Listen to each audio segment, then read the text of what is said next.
कुरान और हदीस में गॉड की एग्जिस्टेंस तलाश करनी है तो बड़ी सिंपल सी टेक्निक बताता हूँ।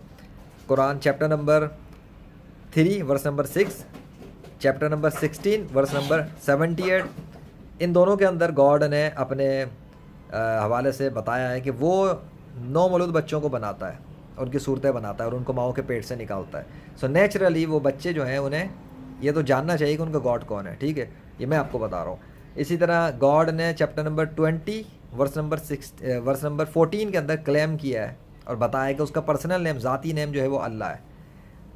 अब आप गूगल पे जाएं और हदीस के हवाले से मैं बता रहा हूँ, सही मुस्लिम 2659A ये लिखें तो आपको वो हदीस मिल जाएगी जिसमें माओ के पेट से निकले हुए बच्चों के रिलीजन के बारे में बताया गया है। हज़रत मोहम्मद सल्लल्लाहु अलैहि वसल्लम ने बता दिया था।